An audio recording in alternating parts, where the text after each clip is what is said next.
Olá, boa noite pessoal.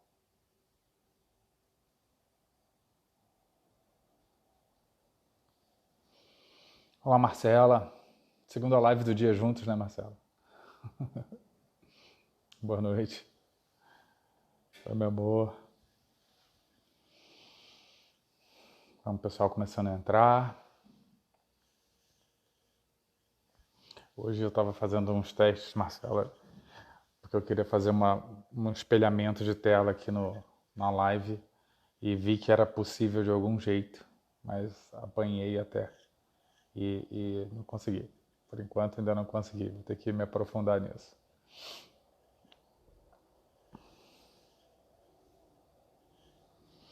A ideia hoje é que a gente comece falando um pouco de longevidade, né? Longevidade vai ser um tema que eu acho que cada vez é mais recorrente, tá? Eu acho que a gente vai ganhando. Olá, boa noite, pessoal entrando. Então, assim, o que a gente vem vivendo, né, nos últimos tempos, basta a gente observar um pouco a história da humanidade, a gente vê que a raça humana ela vem conseguindo bater recordes de longevidade com o passar dos anos, né? E isso, então, traz um benefício que traz uma preocupação enorme, seja do ponto de vista da gestão pública, né? Como é que vai ser cuidar de tantos idosos, né? Como é que vai ser quando a população envelhecer de fato, né? A questão da Seguridade Social e INSS aqui no nosso país. Então a gente começa a criar algumas preocupações. E a maior de todas as preocupações é como que a gente vai fazer para a gente continuar se cuidando, para a gente continuar vivendo a nossa vida com qualidade.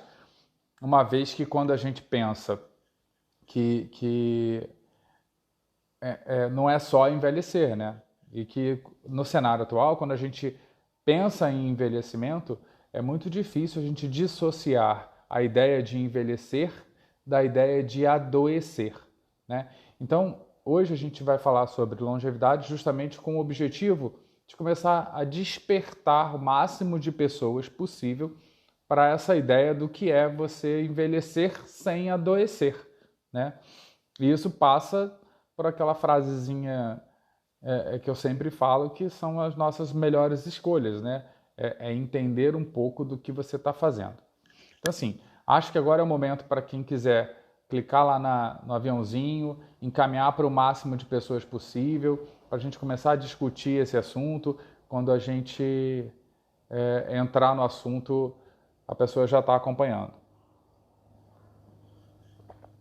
Então, assim, vamos lá. Para a gente começar a falar de longevidade, então a gente vai ter que mexer com alguns paradigmas, né? Então, assim, sim, a gente vai envelhecer. Gostem ou não, eu cheguei a fazer uma pergunta: quem gostaria de envelhecer, quem quer envelhecer? E eu já respondo que quem quer envelhecer sou eu, né? Eu não quero ficar velho com a visão do que a gente tem do velho, né? Aquela pessoa incapaz, dependente, que não consegue fazer suas atividades, seu autocuidado, isso eu não quero. E essa visão de velho eu não quero. Mas é óbvio que a outra opção em não envelhecer é muito pior, que é a gente parar pelo meio do caminho. Então, assim, não tem nenhuma pretensão para isso. Então, assim, para a gente mexer nesses paradigmas, eu queria trazer alguns dados. O primeiro é de que, assim, quando a gente pensa no envelhecimento, né, velho nem sempre é quem tem mais idade, né? Infelizmente, com os alimentos processados, industrializados, a perda do consumo de alimentos de verdade em troca desses super industrializados aí, que é um apelo muito grande, a gente acaba vendo pessoas de 20, 30 anos que elas se rotulam como velhas, né? Então, não raro a gente vê no consultório alguém chega e fala assim: tenho 26 anos, mas olha, eu sinto como se eu tivesse 46, como se eu tivesse 50 anos, porque eu não aguento fazer mais nada, eu não tenho energia, minha saúde já foi embora faz tempo. E isso, por mais que possa parecer um exagero, não é, né? Acontece que, assim, isso está cada vez se manifestando cada vez se manifestando mais precocemente, né? A população, deixa eu só colocar o tema aqui e fixar ele aqui.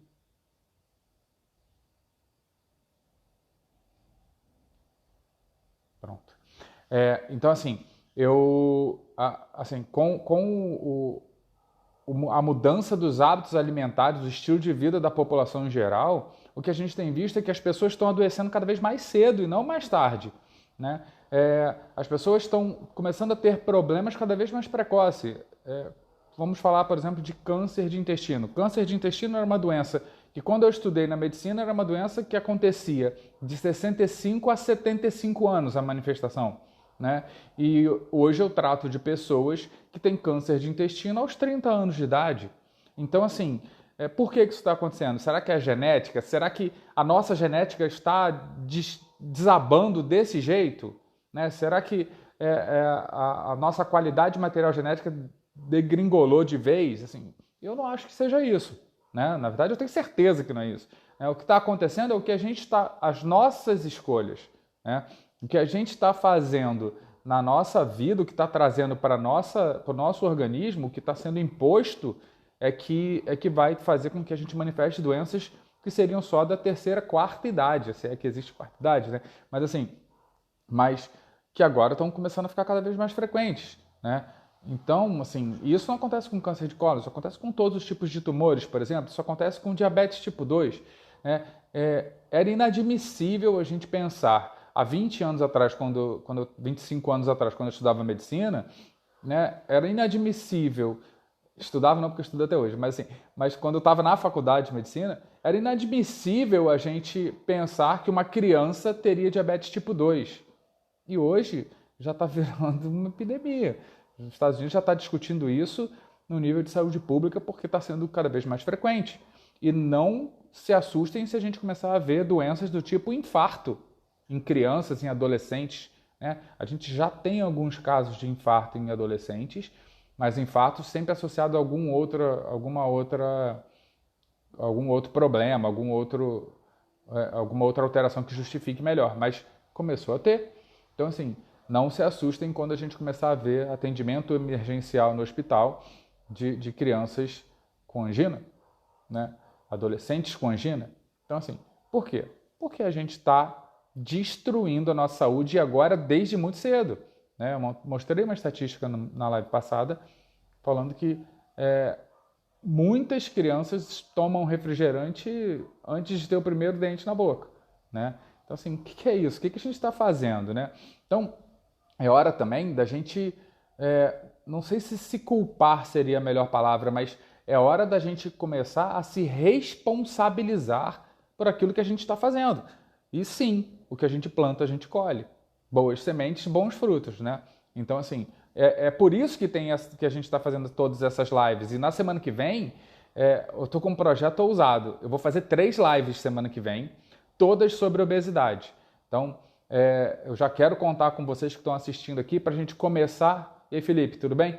A gente começar a divulgar isso para o maior número de pessoas, porque a ideia é que a gente atinja o maior número de pessoas mesmo, bater recorde de público, porque a gente vai falar sobre obesidade. Então, vamos falar sobre a obesidade do adulto, obesidade da criança, obesidade no adolescente e o que a gente faz para não ser obeso. Como é que a gente muda esse jogo, né? Então, são 3 lives na semana que vem justamente sobre isso. Vocês me sugeriram essas coisas nas participações lá daquele questionário, aquela perguntinha que eu botei na semana passada para vocês me sugerirem temas. E aí eu topei o desafio. Vamos falar um tema denso, né, mas que a gente precisa mesmo se debruçar sobre isso, porque é uma pandemia. A gente fala de Covid, assusta a pandemia, mas assim, no mundo a obesidade é uma pandemia já, né? A gente vê níveis alarmantes de obesidade, né? Mais da metade da população norte-americana é obesa, né?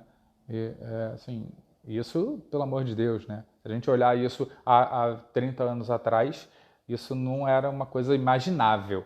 Então, a gente está fazendo coisa muito errada. Então, assim, mas ainda assim, com tudo isso, aos trancos e barrancos, né, a gente vai ter como resultado dos avanços todos, a gente vai ter, sim, um aumento da longevidade, tá? O que a gente vê? Por exemplo, estatísticas dos Estados Unidos. 2,5 milhões de pessoas todos os anos completam 65 anos de idade. 2,5 milhões de pessoas. São 5.765 pessoas por dia fazendo 65 anos, né? Se a gente levar isso para uma média. Olha como a gente está envelhecendo, 2,5 milhões por ano. Isso tem impacto em política pública? Tem. Isso tem impacto em política econômica, social? Tem. Então a gente tem que começar também a entender essas coisas, por isso é uma preocupação. E o mais legal disso tudo, um norte-americano hoje que completa 65 anos, ele ganha, entre aspas, quase que o direito de ter mais 18, 19 velhinhas de bolo para serem apagadas, tá certo? Então, assim, a expectativa de vida hoje nos Estados Unidos, se você atingir 65 anos, você ganha pelo menos mais 18, 19 anos de vida, segundo expectativa de vida. Então, a gente tem que cuidar, gente. Vai acontecer aqui também, né? Hoje a média mundial é 84 anos a expectativa de vida. Vai acontecer aqui também. E vai acontecer com quem? Vai acontecer com a gente, né? Eu estou projetando para 120 no mínimo. Então, assim, vai acontecer. Como que você vai estar lá? Adianta chegar a 84 anos, que é a expectativa de vida de hoje, né? Se você viver 84 anos. Adianta você chegar a 84 anos aos trancos e barrancos, não se aguentando, dependente, economicamente ferrado, precisando de filho, de ajuda alheia. Assim, não adianta. A gente precisa entender. A gente precisa acompanhar isso, né? E não ser a vítima da vez aos 84 anos. Só que isso só vai acontecer se a gente simplesmente começar a fazer melhores escolhas agora. É plantar para colher, não tem jeito, tá certo? Então, assim, e aí esse é o paradigma, né? Você quer, como é que vai estar a sua idade biológica quando a sua idade cronológica chegar, né? E isso tem a ver com as escolhas. Uma vez já há uns 6 meses atrás, eu repeti um teste que via alguns marcadores de resposta inflamatória, principalmente, e eu até publiquei aqui um stories, ou um post, não me lembro, falando exatamente sobre isso, assim, que eu tinha feito o mesmo teste 6 meses antes e a minha idade biológica era de 56 anos, se eu não me engano. E que agora a minha idade biológica, em janeiro, no início do ano, a idade biológica estava em 47 anos. Então eu tinha remoçado em 6 meses quase 10 anos. Então, assim, e agora, com certeza, eu repetindo o teste agora no final do ano, eu vou repetir, isso vai estar mais baixo. Eu quero estar ganhando agora, eu não quero estar empatando com a minha idade cronológica. Eu quero ganhar dela, né? Por isso, tantas escolhas diárias e disciplina e determinação para conseguir. Por quê? Porque eu tenho uma filha de 4 anos, eu quero aproveitar ela, os meus netos e os meus bisnetos se deixarem, né? Eu não estou com pressa de ir embora, eu quero ficando por aqui com qualidade, com vontade de correr atrás dos bisnetos, tá? Então, assim, para isso que essa live funciona, para a gente começar a entender onde é que está a lógica da nossa vida, né? Onde a gente está botando a nossa energia e o que a gente está plantando. Então, assim, só para a gente ter um timeline, né? No início da humanidade, a expectativa de vida era de 17 anos de idade. Em Roma, 400 anos antes de Cristo, a expectativa de vida era de 25 anos, né? Quando a gente fala da Idade Média, 33 anos. No final do século XIX, a expectativa de vida era de 47 anos. Opa, estamos quase vivendo meio século. Em 1930, a gente bate a barreira, ultrapassa a barreira dos 50 anos de vida, de expectativa de vida. Sim, atualmente, já estamos em 84 anos de expectativa de vida, certo? Beleza. Sabe quando que a gente bate a barreira de um século de vida? Em 2035. Quem nascer em 2035 vai ter, segundo as estimativas, vai ter 101 anos de expectativa de vida. Quem nascer em 2035. Daqui a 15 anos, gente. Entende onde a gente está? Entende? Sim, porque se a gente olhar, viver o agora, vai chegar lá na frente e não vai ter condições. Se a gente olhar para frente, né, a gente consegue se preparar, né? Não adianta, tá? Então, assim, e aí, assim, a gente levantou uma enquete também, que eu achei legal a participação de todo mundo, assim, agradeço de coração, que foi aquela questão de qual é o maior impacto nessa expectativa de vida. Qual é, e o Felipe está aí, a gente vai dar uma discutida, né? Qual é o impacto que isso traz na nossa qualidade, na nossa expectativa de vida? O que seria maior impacto? A genética, o ambiente, né? O acesso à medicina, os avanços tecnológicos, né? E a assistência médica e o estilo de vida. Né? O que seria o maior impacto? E até pouco tempo, a crença era de que o maior impacto que nós teríamos seria um impacto sobre a nossa genética que determinava. Então, a gente ouve muita gente falando assim, nossa, mas a minha família tem genética boa. Minha avó passou dos 100 anos, minha bisavó passou dos 100 anos, eu tô feito. É assim? Não. Não é assim, tá? E aí eu quero trazer uma outra coisa para vocês, do quanto que a gente tem que fazer de melhores escolhas. O impacto do conhecimento médico, por mais que a gente avance, ele era 5% antes da gente ter todo esse avanço da medicina. Então, há 40, 50 anos atrás, o impacto era 5%, e hoje o impacto é 5%. Tá? Mesmo tendo muito, muito mais conhecimento. Para vocês terem uma ideia, em 10 anos de existência da humanidade, todo o conteúdo médico científico que foi produzido, todo o conhecimento que foi desenvolvido em 10 mil anos, né, que foi até o final do século passado, a gente dobrou ele, né, nesse século. Então, nesses 20 anos, e foi num tempo muito menor do que isso, mas só para a gente não criar muito alarme, a gente dobrou o conhecimento. A expectativa é de que a gente dobre novamente em 3 anos. Então, para os colegas que estão na faculdade de medicina, né? Então, assim, para os colegas, assim, já vão sair com problema, porque a medicina dura 6 anos e vão sair com conhecimento dobrado daquilo que você ainda nem se formou. Sim, a medicina está avançando pra caramba e tem muita coisa legal para a gente discutir. Então, segura, tá? Então, olha só, o que a gente vê hoje? E aí eu falei, Felipe, você está aí que eu quero falar com você, porque ele me mandou algumas perguntas muito interessantes, por sinal. Então, assim, que era discutindo assim, mas eu achei que era a genética, né? Como é que eu explico alguém que tem 100 anos, fumou, bebeu, nunca se importou com nada e viveu e tem 100 anos, né? Por que não aconteceu nada antes? Ah, sim, tem fator genético. Genética determina mais ou menos 15%. 15% apenas do todo que impacta a nossa expectativa de vida. O que impacta mais? Estilo de vida. De novo, melhores escolhas. A genética, ela hoje, a gente já entende a genética como aquele livro, né? O nosso livro da vida. Todo o código que diz o que a gente é e tal, está lá no nosso livro. Né? Páginas, capítulos, linhas, tudo está lá.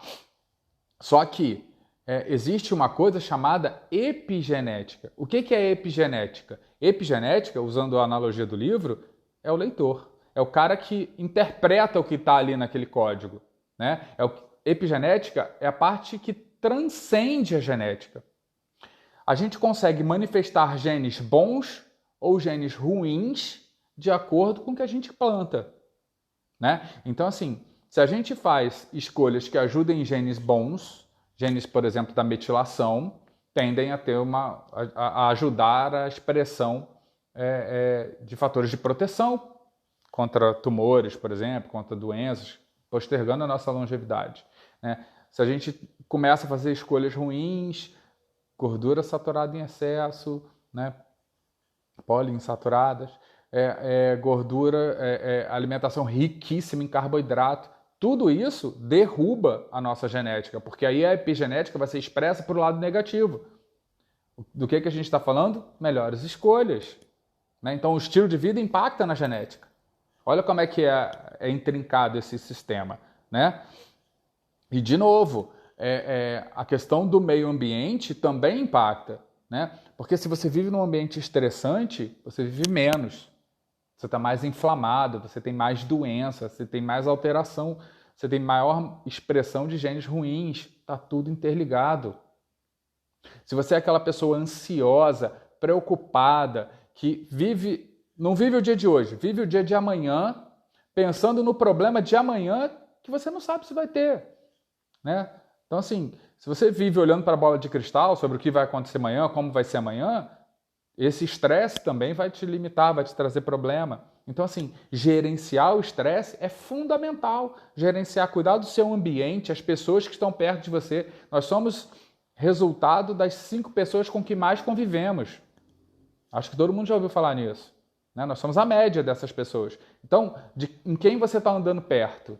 Essas pessoas, elas te ajudam ou te atrapalham? Tudo isso é uma coisa que a gente tem que começar a pensar mesmo. O que a gente coloca para dentro? Né? O que você assiste? Você assiste TV ou você lê um bom livro? Assiste TV? Assiste jornal? Desgraça? Sim. Com certeza você tem resposta adrenérgica. Quando você vê um acidente, quando você vê mais uma notícia de Covid, eu não estou dizendo que você tem que ser alienado, mas tem que filtrar, tem que ter um momento, não pode viver disso, não pode estar atento a só a desgraça, aos problemas da vida. Ser mais enxergar a coisa do copo mais cheio, né? Meio cheio, não meio vazio. Então, assim, são dessas coisas que a gente está conversando aqui e que precisam mesmo que todo mundo pare para pensar, porque tudo isso, essa conta, ela vai chegar. Não tem jeito. Em algum momento a conta chega. A conta pode chegar antes, a conta pode chegar depois, mas chega. Maurício. Que bom, cara. Assiste. A intenção é a melhor possível. A intenção é sempre somar, trazer coisa boa, né, para todo mundo. Então, assim, então é disso que a gente está falando. Tá bom. Então, por que a gente envelhece? Onde estão os problemas? O que está acontecendo com o nosso organismo? Existem diversas teorias para falar sobre a longevidade e o envelhecimento. Eu vou citar algumas das que eu acho que são mais pertinentes, que têm maior sentido, tá? Só para a gente ilustrar. Então, assim, tem uma teoria que fala sobre radicais livres. O que são radicais livres ou espécies reativas de oxigênio, né? O que acontece? Nosso metabolismo gera substâncias que fazem reações com moléculas de oxigênio, redox, né? Oxirredução. Então, assim, a gente faz essas reações e essas reações geram radicais livres. São substâncias que têm, na sua última camada lá, química, no seu último anel lá, um elétron livre, e este elétron livre ele se gruda a quem tiver um elétron sobrando, tá certo? Então, isso é um radical livre. É essa molécula que tem um íonzinho, um elétronzinho solto lá, precisando se ligar a alguém. Acontece que essas moléculas danificam as nossas estruturas, porque quando ela se liga, por exemplo, a uma proteína, essa proteína muda de conformação. Então ela muda a forma, isso deixa de ter a atividade que ela tinha. Então, é claro que quanto maior o número a maior a quantidade de radicais livres produzidos no nosso organismo, pior, né? Então, cuidar do nosso metabolismo é interessante. Procurar ingerir bons alimentos ricos em substâncias antioxidantes é excepcional, né? Onde é que a gente acha substâncias antioxidantes?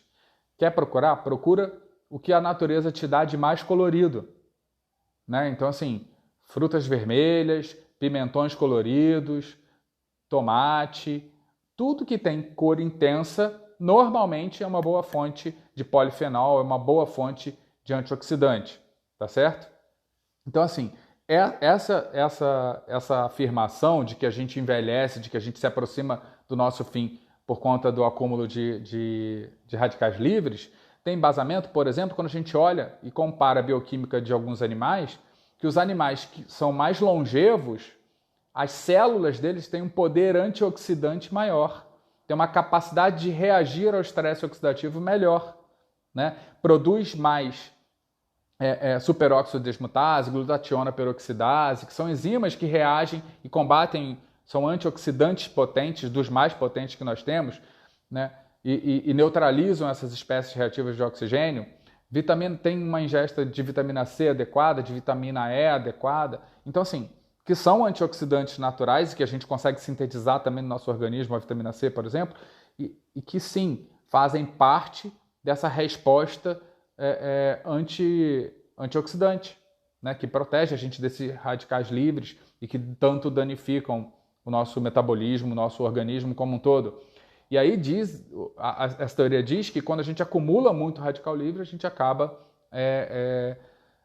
danificando muito a nossa função proteica, a nossa função celular, e esse dano acaba trazendo o problema do mau funcionamento. Uma outra substância interessantíssima é o resveratrol, aquele que tem no vinho, que todo mundo diz que tá bom, que faz bem para a saúde. Se não fosse o álcool, perfeito. A gente tem que buscar outras fontes de resveratrol, né?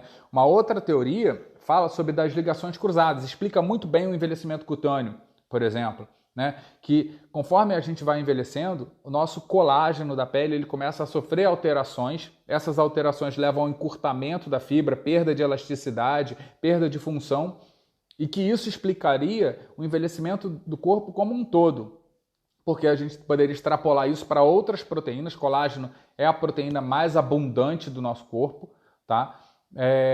Deixa eu só pedir uma coisa. Amor, quando tiver faltando aqueles 15 minutos, você me dá um alô? Porque eu vim sem o timer aqui, sem o relógio para me falar. Então, assim, mas essas alterações proteicas, né, que a gente vê, essa degeneração proteica, essas ligações cruzadas entre proteínas vão encurtando, modificando estrutura e a gente vai perdendo função. Então, assim, essa teoria sozinha ela não explica por que a gente envelhece e morre. A de radicais livres explica um pouco melhor, justifica um pouco melhor no meu entendimento. Mas será que as duas não estão acontecendo sozinhas? Eu acho que estão, né? Então, assim, a outra teoria que está mais em voga agora, que todo mundo já ouviu falar, é assim, olha, teoria dos telômeros. O que são telômeros? Sabe cadarço de tênis? Não tem aquela pontinha ali protegendo a ponta do cadarço do tênis? Os telômeros são essa proteção em torno das terminações do nosso DNA, nas nossas células. Então, o que os estudiosos, os cientistas descobriram? Que conforme a gente vai se multiplicando, as nossas células vão se multiplicando, a gente vai encurtando esses telômeros, que são essas pontas do cadarço lá. E quando a gente vai encurtando o telômero, essa célula ela vai perdendo a sua longevidade. Quanto mais curto, menor tempo de vida, tá? Porque menor capacidade de reprodução, de perpetuação do seu material genético. Existe até uma outra teoria, que eu acabei passando e não falei, que é assim, a gente em 2035 tem uma expectativa de vida de 101 anos, né? Que é o que foi estimado segundo os cálculos. Só que existe uma teoria que foi por volta da década de 50, no século passado, que fizeram um cálculo matemático do quanto uma célula do nosso corpo seria capaz de se dividir e se renovar, né, para perpetuar a nossa função. E o que esse estudioso descobriu é que as nossas células teriam capacidade de se reproduzir, se não houver nenhum problema, elas se reproduzem até a gente ter mais ou menos a idade de 120 anos. Então isso também, viver 100 anos, começa a gerar um problema de que assim, tá bom, mas como é que a gente faz para passar dos 120, já que a gente teoricamente não teríamos condições de continuar replicando nossas células a partir do número X de mitoses, que daria 120 anos. Então assim, no máximo. Então assim, essa teoria dos telômeros, ela vem de encontro a isso. Por quê? Porque descobriu-se que tem uma substância, uma enzima chamada telomerase, que ela atua nas células formando mais telômero. Então, aquele telômero que veio encurtando é como se ela refizesse a ponta do cadarço, refizesse o telômero. Então, a telomerase seria a enzima que prolongaria a vida da nossa célula. E o que a gente vê? Células germinativas, células-tronco, por exemplo, tumores, células do ovário, células dos testículos, porque estão em constante reprodução, né? Elas não encurtam os seus telômeros. Amebas não encurtam o telômero. Elas conseguem se multiplicar infinitamente, como alguns ou a maioria dos tumores, tá certo? ou melhor, muitos tipos de tumor, não sei se são a maioria. Então assim, mas o que a gente vê é o seguinte, essas células tumorais, por exemplo, que produzem telomerase, elas têm uma capacidade de se reproduzir de forma infinita. Não há perda da função, não há morte celular. Ela se perpetua. Aquele tecido neoplásico, aquele câncer, ele consegue se perpetuar de forma infinita se nada for feito para destruí-lo, né? Tem até terapias hoje que envolvem o uso da telomerase, do bloqueio da telomerase para alguns tipos de câncer já. No Japão tem umas pesquisas já bastante avançadas sobre isso. Então, assim, a telomerase, ela modularia esse nosso relógio molecular, que diz o quanto que a gente vai ter de longevidade pela capacidade de multiplicação dos nossos tecidos, de renovação dos nossos tecidos. Porque é claro que se a gente não renovar, a gente vai perder função, né? E a perda de função traz doença, tá certo? E qual é a teoria que eu acho mais pertinente? Uma teoria que mistura um pouco dessas coisas, que é uma teoria chamada de erros e reparos. O que a gente vê? No nosso organismo, a gente começa a ter, quando a gente nasce, a gente tem uma capacidade de reparo muito próxima de 100%. A gente consegue, quando a gente tem um problema celular, a gente consegue mudar essa célula, reparar essa célula para que ela não desenvolva um problema. E a gente vem fazendo isso de forma eficiente e preservando função. O que acontece? Onde é a virada? Quando a gente começa a chegar perto dos 30 anos, 35 anos, que a nossa idade reprodutiva vai chegando ao fim, eu acho que a natureza fala, olha, se você reproduziu, seu material genético foi para frente, parabéns, se não, dá licença que a fila anda. A gente começa a ver que tem um desligamento de diversos genes, e esse desligamento de genes, né, desativação de funções, começam a fazer com que o nosso reparo já não seja mais tão eficiente. Esse reparo não sendo tão eficiente significa que a gente está perdendo função proteica, porque aí a gente tem as ligações cruzadas, perdendo função antioxidante, nossa superóxido desmutase vai perdendo a efetividade, a capacidade produtora do nosso organismo de superóxido desmutase, do glutationa peroxidase, etc. Elas vão reduzindo por causa do dano, por causa do envelhecimento, por conta da formação de radicais. Então, radicais livres começam a se acumular, né? Então, assim, talvez o que esteja acontecendo, e é o que eu acho que é mais aceito hoje em dia, apesar dos conhecimentos ainda precisarem evoluir bastante, é que a nossa longevidade está atrelada diretamente à nossa capacidade de reparar os danos que acontecem nas nossas células. Então, tá bom, um monte de teoria, falou um monte de coisa. Tá bom, mas o que eu faço? Como é que eu mexo nisso? E é o que eu acho que a gente tem que começar a bater um papo, né? O que a gente pode fazer para conseguir organizar de forma eficiente essa questão da longevidade? Aonde que eu tenho que olhar com cuidado para começar a cuidar disso, tá? Vejam bem, a primeira coisa que eu acho que fica de recomendação, e são recomendações minhas, tá? A primeira recomendação é que a gente cuide das nossas funções hormonais. Por que eu estou falando isso? Porque boa parte desses genes de reparo e restauro celular estão atrelados à função hormonal. Não raro, quando a gente começa a ter declínio hormonal, começam a surgir mais doenças. A gente começa a perceber mais efeitos do envelhecimento, maior perda da função orgânica, função de órgãos, de células. Então, e quanto mais tempo a gente vive, menor a função hormonal. Então, cuidem da função hormonal. A gente começa a desativar genes a partir de 30, 35 anos.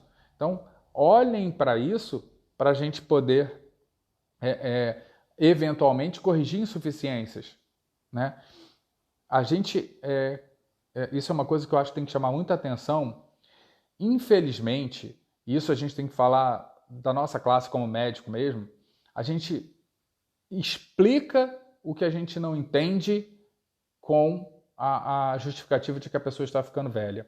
E o pior, a gente, enquanto ser humano, enquanto pessoa, a gente às vezes explica o que está acontecendo com a gente como sendo da idade. Tipo, nossa, minha memória tá péssima, mas também, pô, já tô com 46 anos, então pode ser que agora a memória começa a falhar. Nada, não tem que falhar, né? Nossa, mas agora eu tô cansado, eu não consigo render, mas poxa, passei dos 30, né? O jogador de futebol com 30 e poucos aposenta porque não rende. Gente, não tem nada disso, né? A gente tem que cuidar das nossas funções. É claro que as coisas vão se instalando porque a gente tem uma série de escolhas ao longo da vida que impactam nisso. Se a gente come mal, se a gente dorme mal, por exemplo, a gente tem impacto sobre isso, né? Antecipa a disfunção. E se a gente antecipa a disfunção, a gente vai ficar velho mais cedo mesmo. E a longevidade vai estar sendo impactada, ou pelo menos a qualidade de vida. Então, o que a gente precisa? É começar a parar de justificar o que está acontecendo com a gente em cima da desculpa esfarrapada de que a gente está envelhecendo.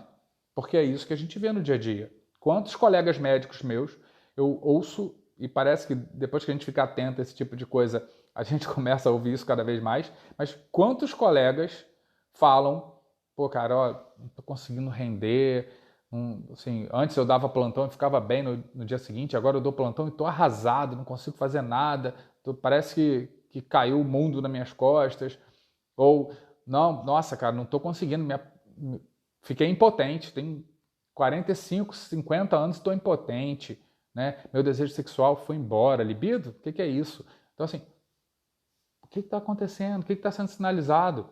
Né? A gente está perdendo função hormonal, a gente está deixando a coisa passar e aí não olha, né? Não justifica, nossa, mas também é a idade, né? Pô, eu tô com 50 anos, 55 anos, e aí a vida vai indo para outro caminho. Nada, gente, nada, não tem nada disso.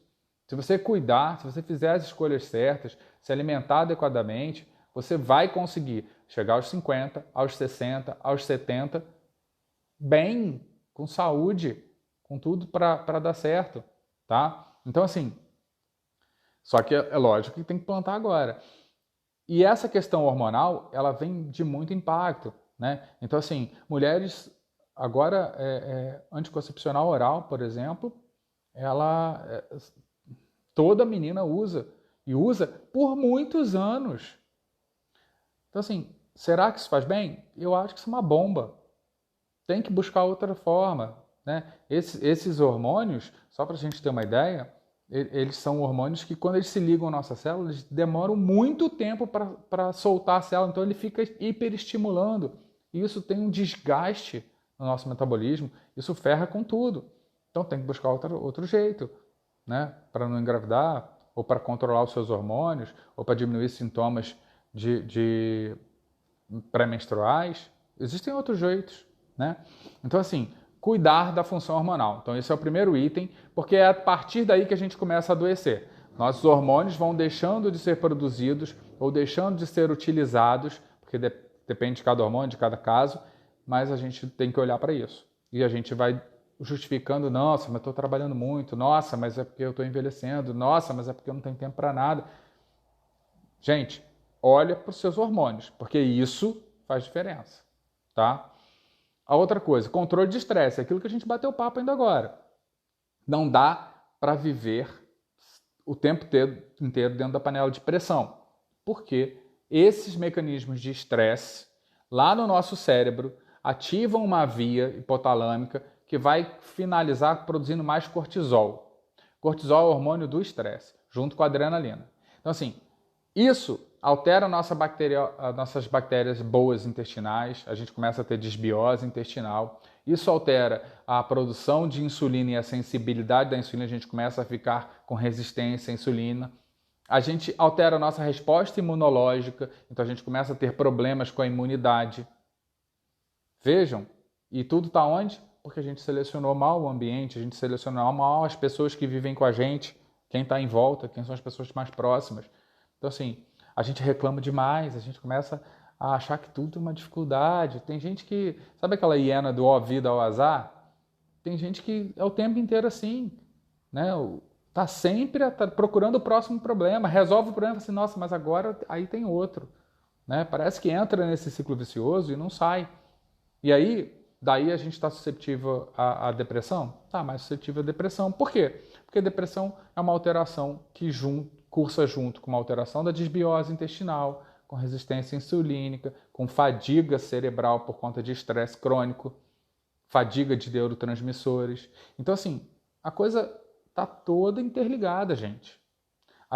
Eu acho que a medicina ela separou tudo para que a gente conseguisse estudar todo esse conhecimento que a gente estava falando, do quanto que dobrou, do quanto que cresce, mas a gente está perdendo a capacidade de olhar para a pessoa como um todo.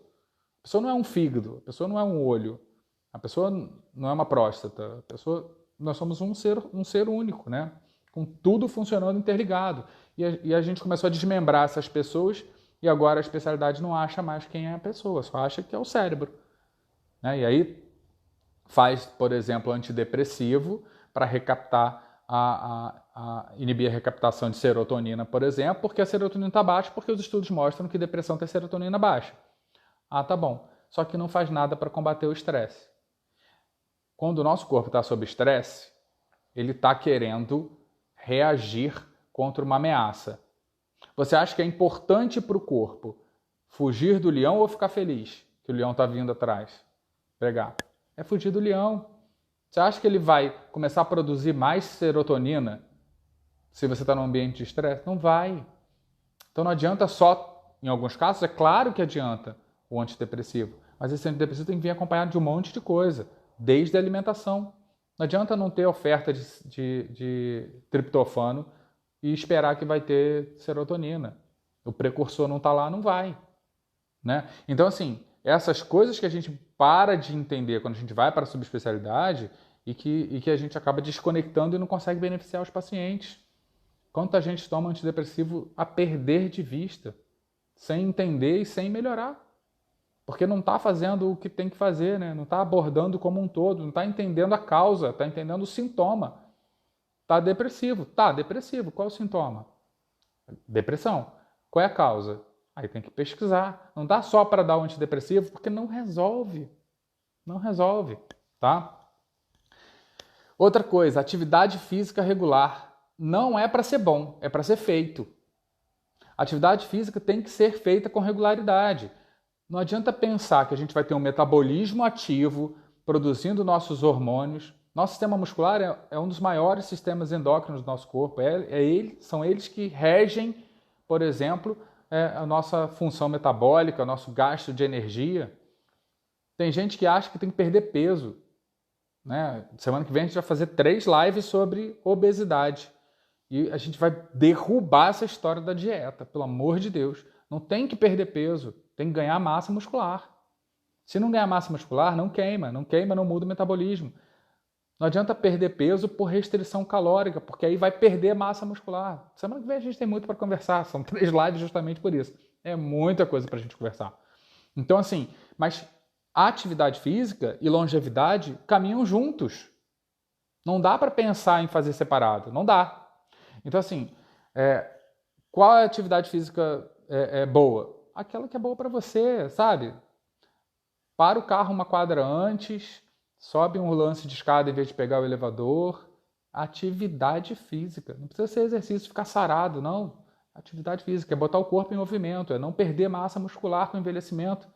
Existe uma teoria que diz que quando a gente perde massa muscular, a nossa longevidade está ligada ao percentual de massa magra que nós temos, o quanto a gente tem de massa magra. E a partir de 50 anos, estudos mostram que indivíduos sedentários perdem 3% de massa magra por ano. Aí o cara tem 10%, 20% de massa magra no corpo, o resto é tudo massa gorda ou gordura, e aí ele começa a perder 3% por ano. Vai chegar aonde? 15%?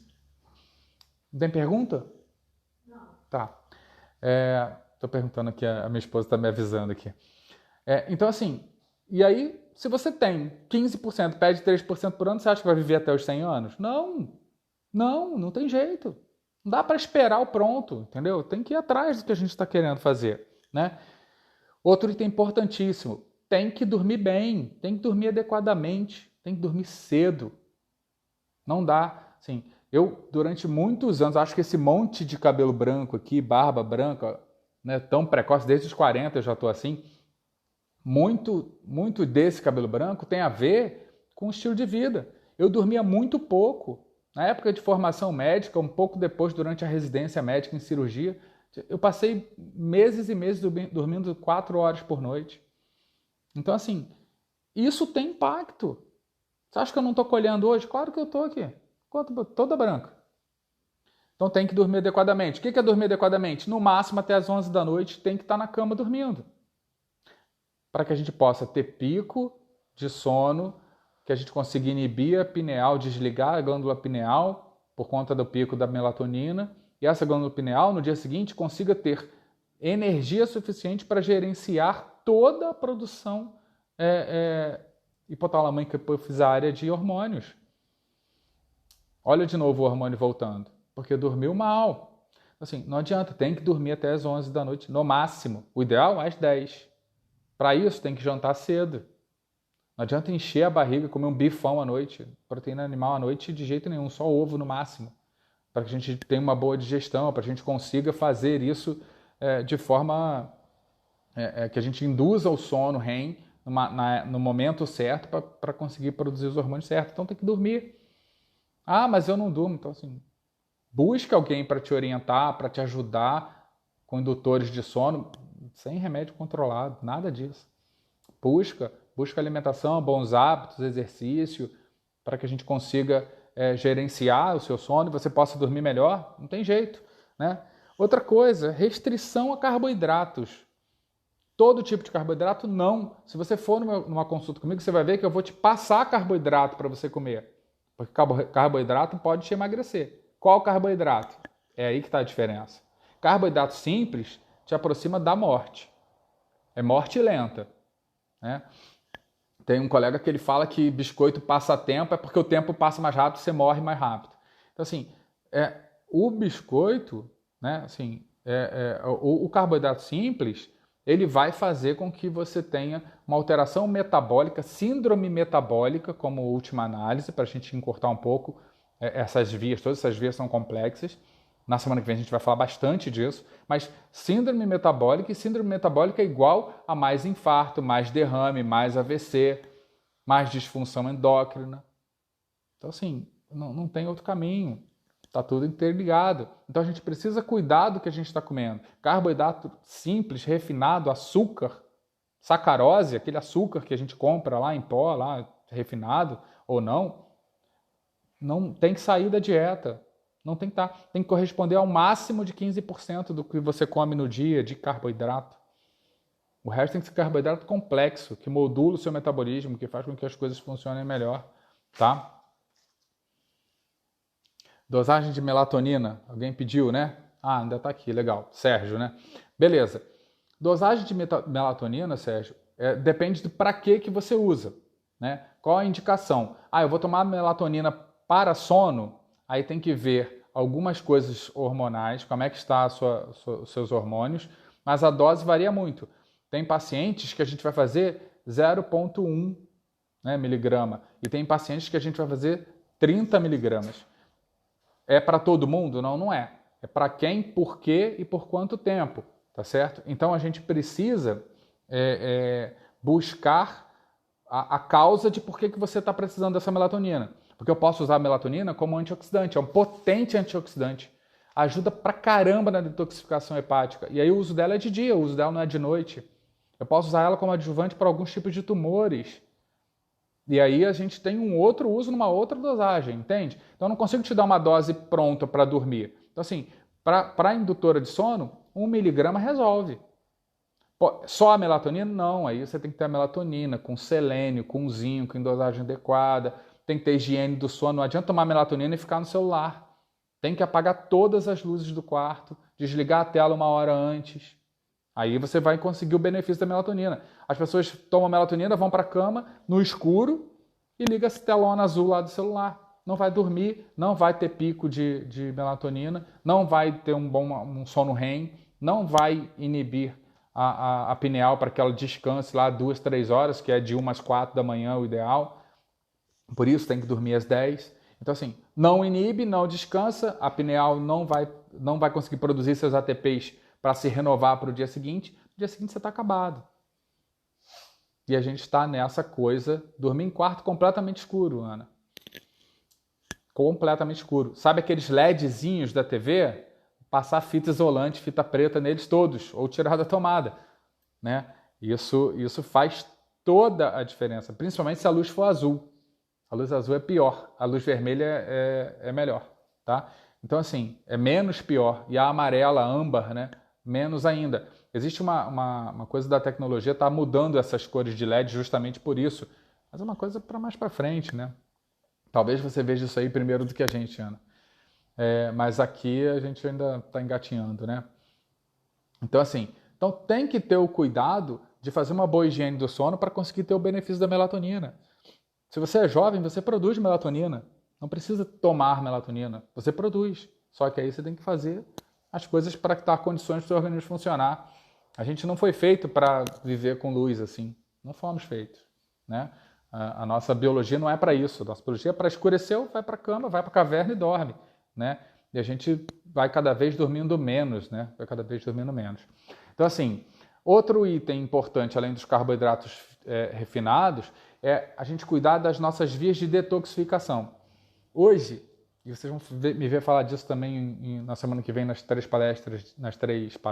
lives de obesidade, muito tem a ver também com a exposição a metais pesados, a organofosforados, né, a substâncias tóxicas de uma forma geral, seja do que a gente compra lá dos cultivados, né, seja do nosso peixe que está com metais pesados. Então, assim, a gente precisa ter uma via de detoxificação que consiga ajudar a depurar esses metais, né? Vanádio, cobre, mercúrio, alumínio. Desodorante com alumínio, gente, pelo amor de Deus. Se você usa desodorante com alumínio, para com isso. Acha um sem parabeno e sem alumínio. Porque o alumínio já tem estudos mostrando que ele está relacionado a câncer de mama, por exemplo. E aí você passa todo dia, ainda mais aquele de spray que faz aquela nuvem, você ainda inala aquela nuvem, fica no meio da nuvem lá no quarto, assim, pelo amor de Deus. Então, assim, o que a gente está fazendo com a gente? O que a gente está fazendo, né? Então, assim, busque corrigir os seus distúrbios alimentares, busque controlar o que você está comendo, tá? Legal, GABA, 5-HTP, hidroxitriptofano e teanina. São 3 substâncias que ajudam como indutoras do sono, né? GABA é um neurotransmissor que faz com que a gente diminua a atividade cerebral. Então ajuda a pegar no sono, ajuda. O 5-HTP também ajuda, porque produz serotonina, tem a via de bem-estar, de relaxamento, né? Serotonina dá aquele relaxamento com a sensação de que está gostoso para dormir. A teanina também é um potente indutor do sono. Legal demais. Se o seu intestino não funciona, você não colhe esses benefícios. Vai jogar dinheiro fora. Não funciona não é porque tem intestino preso e não é para ter. Agora, se você não evacua todos os dias, se suas fezes são cada dia de um jeito, se saem em bolotinhas, se sai tudo desfeito as fezes. Então, assim, se isso é igual a disbiose, alteração intestinal. E aí, se você não tiver boas bactérias para metabolizar o seu GABA, o 5-HTP, a teanina, você não aproveita isso. É desviado. Por exemplo, se você toma o 5-HTP e tem desbiose intestinal, em vez de você estimular a via que vai transformar ele em serotonina e melatonina, porque é um precursor, mas se você tem desbiose, a via quinurenina. E essa via da quinurenina não forma nem serotonina nem melatonina. Adianta tomar? Não. Você tem que tratar a bactéria intestinal, tem que se alimentar direito, tem que comer direito, que é assim que a gente mantém boa flora, né? Quem não nasceu de parto normal está pior, porque aí não tem nem a flora primária que a gente deveria ter. Então o parto normal ele faz isso pelo bebê, né? Se não amamentou no peito, a flora bacteriana também está mais ferrada ainda, porque não tem bífido. Então assim, aí a gente tem que repor, aí a gente tem que cuidar, escolher o que está comendo, né? Em época de pandemia fica mais difícil ficar longe da luz. Cara, assim, um bom livro, uma luz amarelinha, talvez não te atrapalhe tanto. E deu 10 horas, desliga. deita, relaxa, pensa na vida, pensa em coisas boas da vida, né? E induz ao sono, e vai pegar no seu sono, né? Desliga antes. Eu sei que não dá para ficar sem tela, eu estou aqui, ó, de frente para a tela, né? Hoje são necessidades, né? Mas a gente tem que saber usar isso para que a gente não se ferre todo, né? Não adianta ter isso tudo e viver menos, né? Então, pergunta sobre probiótico? Então, probióticos ajudam a fazer com que a gente tenha a flora bacteriana adequada. Então, sim, é top usar probiótico. Só que probiótico e comer comida lixo, você, de novo, promove o crescimento bacteriano de bactérias gram-negativas, que são a maioria dos agentes que causam a desbiose, né, anaeróbicos também. E aí, assim, você alimenta a bactéria ruim ganha da boa, tomou o probiótico e jogou tudo fora.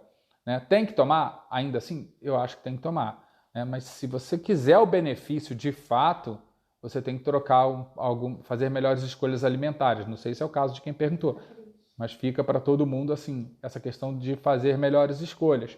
Porque não adianta nada você fazer o uso do probiótico, né? Investe, né? Lá 112 bilhões de probióticos, de unidades formadoras de colônia de probióticos e come comida lixo, pede pizza todo dia. Sinto muito. Vai ser menos pior do que não tomar probiótico? Vai ser menos pior, mas não vai conseguir equilibrar essa flora, tá? Gente, estamos quase acabando, faltam 3 minutos para a live acabar. Eu quero aproveitar para deixar o recado e pedir a ajuda de vocês. Semana que vem, 3 lives, quinta, sexta e sábado, tá? Para a gente falar sobre obesidade. No primeiro dia a gente fala da obesidade no adulto. No segundo dia a gente vai falar sobre obesidade na criança e na adolescência. E no terceiro dia a gente vai falar de como cuidar dessa obesidade, como prevenir e como melhorar a obesidade para quem já está no sobrepeso, para quem já ganhou muito peso, tá? Algum exame específico para avaliar bactérias? Tem. Nós já temos exames que avaliam o microbioma, tá certo? Então, assim, pela amostra de fezes, você manda e faz uma pesquisa de DNA. Se você quiser, depois você me procura inbox que eu te oriento como é que funciona isso, tá? Podemos modular probióticos? Podemos, mas na grande maioria das vezes a gente não precisa. Há um caminho de probióticos em direção a isso, né, para a gente fazer cada vez mais personalizado. Então tem probiótico para acne, tem probiótico para resistência insulínica, tem probiótico para ajudar a controlar colesterol, tem uma série de coisas, porque a gente sabe hoje que tem bactérias que ajudam mais numa função e na outra. Mas, via de regra, não precisa de nada disso. Um pool de 8 tipos de bactérias diferentes, grupos de bactérias boas, vão te ajudar, não precisa de muita coisa, não precisa ainda desse investimento em flora bacteriana, a princípio não precisaria, a não ser que você tenha alguma doença mais séria relacionada. 1 minutinho, gente, queria agradecer demais, queria pedir então que vocês me ajudassem a multiplicar essas informações, mandar para as pessoas que você acha que pode ajudar a saber um pouco mais sobre isso. Eu vou deixar essas dicas de longevidade, vou fazer um post agora, vou colocar lá no Instagram. Esse vídeo vai ficar gravado no IGTV, porque eu acho que quanto mais pessoas conseguirem assistir vai ser melhor, tá certo? Para que a gente possa ir trocando essas informações, todo mundo crescendo junto, procurando uma longevidade muito mais saudável, porque não adianta viver muito e não viver com qualidade de vida, com disposição, viver muito com disfunção, pelo menos para mim não faz sentido nenhum, tá bom?